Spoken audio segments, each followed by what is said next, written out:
The fourth question is from Sohag Ahmed. Sir, please debate with David Woods or say something to him as he says lot of rubbish things about you and other Islamic scholars. This person, Sohag Ahmed, and few other Muslim brothers have been continuously asking this question that, oh, why Dr. Zakir Naik not debating with David Woods, and they keep on asking this question several times, and I didn't think it was important, but now finally I've taken the question to give them the reason. Firstly, you have to understand that anyone that challenges a person, it's not required that you should accept the challenge. As far as you realize, there are many non-Muslims who are becoming famous just by trying to criticize a popular person. Generally, it's a general rule, whether Muslim or non-Muslim, if he criticizes a popular personality or a celebrity, that person becomes famous. This is a common thing, it's nothing new. So because of that, David Woods is one of the Christians who has spoken against me and spoken against some of the other Muslim scholars, and tries to challenge them. Why I have not accepted such challenges? The reason is that first of all, we should not give publicity to such people. That is the reason I didn't want to answer this question. Then I thought of answering the question without taking the name of David Woods. If you go to David Woods, to his YouTube, you find that he has spoken against me, and those videos that made against me gets views more than 1 million or close to 1 million. So we're giving him free publicity. There was a time when I was involved in the dawah in my initial stages in the early 90s, and when internet was new. In the mid-90s, internet was new, and when I went to America in the mid-90s, one of the first sites that was against Muslims was Answering Islam, and the person who used to run this site was Joshin Katz. And that time we were new in the field of dawah, and when anyone wrote against Islam, I used to go out of the way and reply to them. Anyone wrote against me, I used to reply to them. And then I realized the moment we reply to them, you have another 10 counter questions. So what we realized, that my positive work is being stopped. If really that question is a logical question, or a question that deserves a reply, should be replied. But these frivolous arguments, at that time when I was new, I told Joshin Katz that, okay, do you want to debate with me? You're writing against Islam. He said, do you think I'm a fool to debate with Dr. Zakir Naik? That was his reply. So if you see in the initial stages of my dawah in the late 90s, in the early 2000s, I had many debates. And then I realized that debating is not the best, it should be done when required.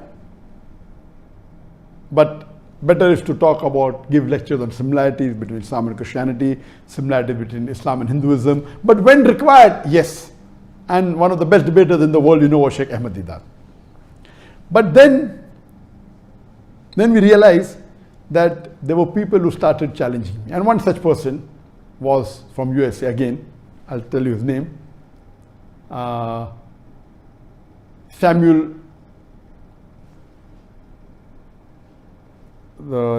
Shamoon. And when I went to Chicago, I met him. He said, oh, I want to debate with you. I said, send your guru. And then I had a debate with his guru, Dr. William Campbell. And when I accepted this debate, I was called by the students of USA that Dr. William Campbell wrote a book, Quran and Bible in the Light of Science. And he took out about 30 scientific errors in the Quran. And for 8 years, no Muslim replied. So this book was doing a great damage for the dawah of the Muslims. And no one replied, so I took up the challenge. I read the book and I went and I debated with. And alhamdulillah, in Chicago, there were two groups among the Muslims. One group was against the debate. What is this? No one replied. And now this Zakir, who is this young man coming from India, how will he reply? So half the Muslims were against the debate and half the Muslims were for. Alhamdulillah, the debate took place in Chicago and Allah's help was there. Allah's mercy was there, and it was a very successful debate. So much so that after that, alhamdulillah, William Campbell, who got a doctorate in writing a book against Islam, mashallah, it lost its popularity. Later on, then I made a policy that after my videos started becoming popular, then I had a rule. I will only debate with those people who are popular. Then we realized that those people who are not popular started challenging to become popular. And I'll give you a very good example. You know Sheikh Ahmed Deedat. He debated with Jimmy Swaggart. And Jimmy Swaggart that time was one of the most popular televangelists. He was multiple times more popular than Sheikh Ahmed Deedat.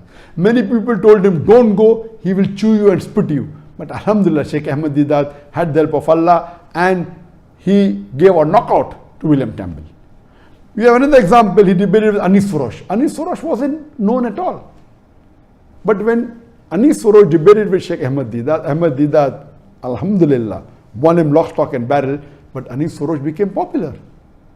So what we realize that when you debate with someone who's popular, an unpopular person debates with a popular person, the unpopular person becomes famous overnight. So why should we make the unpopular Christian missionaries as popular? So then I had a policy that anyone who wants to debate with me should minimum have at least 2% of the audience that I have in my largest gathering. And earlier I said that anyone who can gather 10,000 people individually for a lecture, I will debate him. After that, there was a middle person who requested him to debate with Sri Ravi Shankar. And you know, Sri Ravi Shankar is one of the most famous Hindu preachers in the world. One of the most. It comes in number 1, 2 and 3. And he has a large following. He has a audience of 20,000, 50,000, alhamdulillah.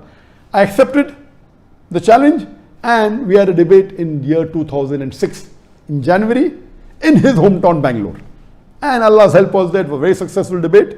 The topic was concept of God in Hinduism and Islam in the light of sacred scriptures.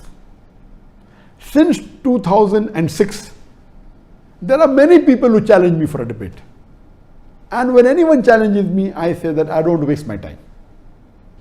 There are hundreds of people who address large audiences. They're very popular.